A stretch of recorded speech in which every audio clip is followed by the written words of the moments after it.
Objection, Your Honor. That's where I'd like to begin with the Daily Diamond today, because you're going to look ahead to potential fall classic, and one side of this just makes my stomach churn.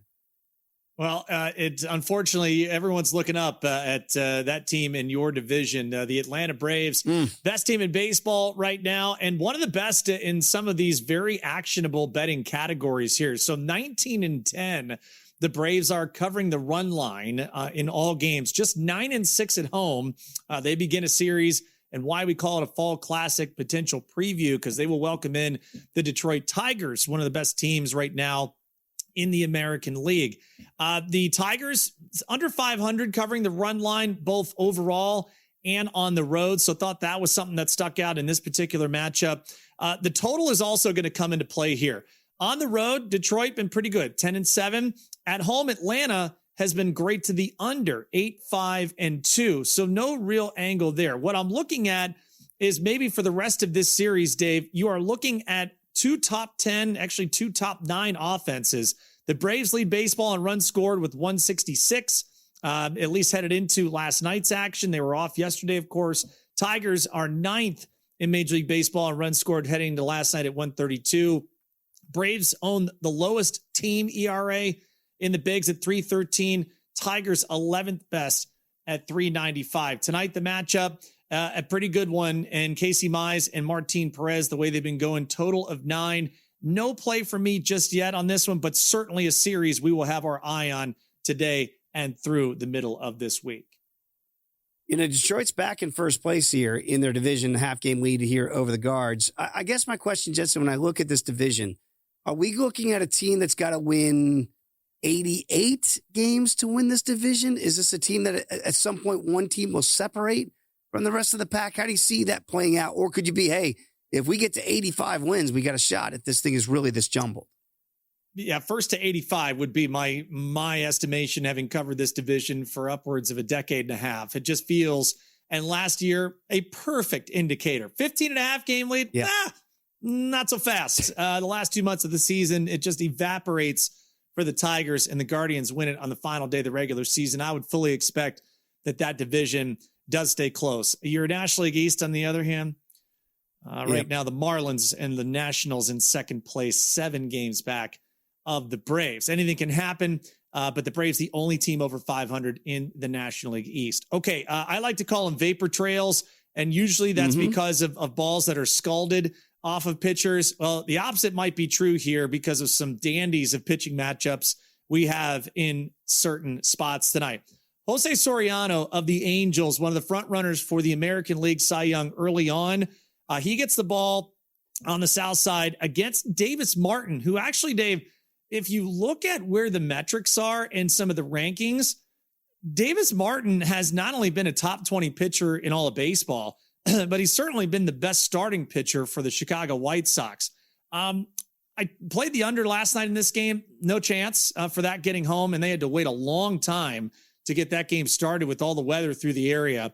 But that'll be a great one. Also, a lot of offense in the Twin Cities last night. We played the over 8.5. That was never a sweat.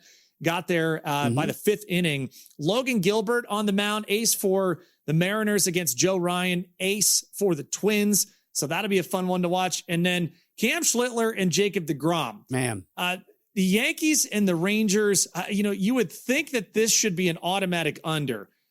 But the more I kind of look at just some of the underlying metrics of this matchup, boy, I don't know if I just want to go there immediately, but that would be, if you want to get in on the under 7.5, I can't fault you for wanting to go there. So may get there later in the day. Do want to see what lineups are here for both sides before I lock anything in.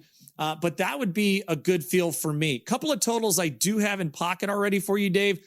Cubs and the Padres, we're going to go opposite of Greg Peterson. I just think we're going to see offense out there again tonight.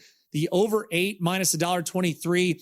Weather at Citi Field. Dave, I think you're actually going to like this better. The under 8, I did buy up there for Nationals and Mets. Not as advantageous, even though the pitching matchup is what it is with Zach Littell on the mound for Washington. We know that Mets offense, there's been a lot of bad offensive performances, and the weather's not exactly ideal for balls to travel there. So I'm going to play the under minus $1.23 at 8. So under 8 there.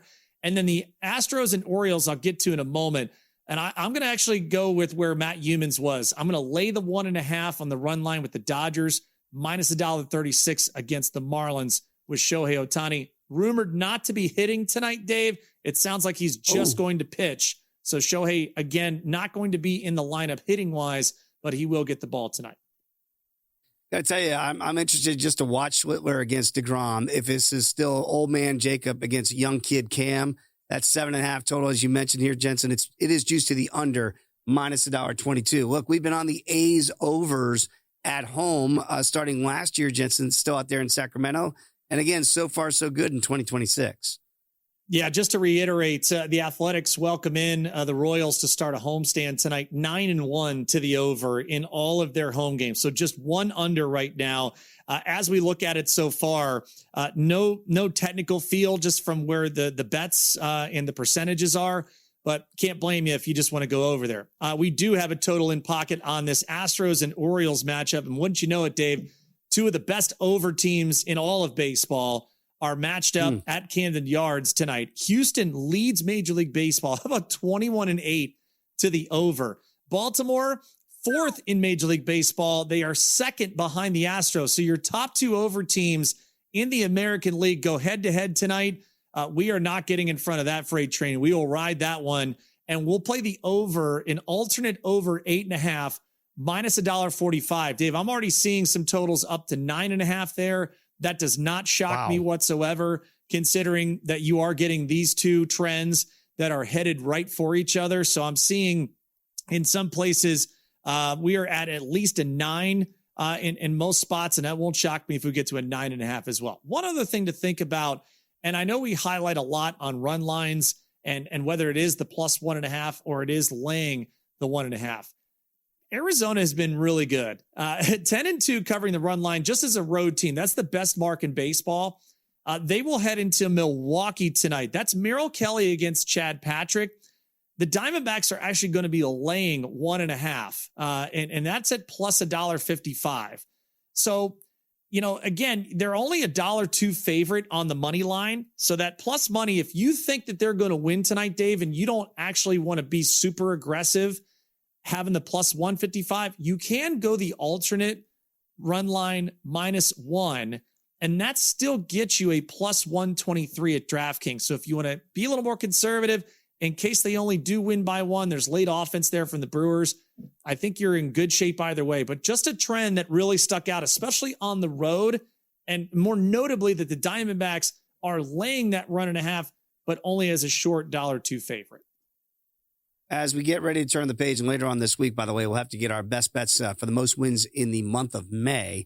When you see that the Central has every team above 500, the Brewers are in last place right now at 14-13. And we just kind of look and say, well, that's the best division in baseball. And I think that's a fair argument to make when you have all 5 teams above water. But when I look at the NL West, you mentioned Arizona, how good they've been on the road. Every team in that, you look at the Dodgers and the Padres, those are two of almost the very best teams in all of baseball at 1 and 2.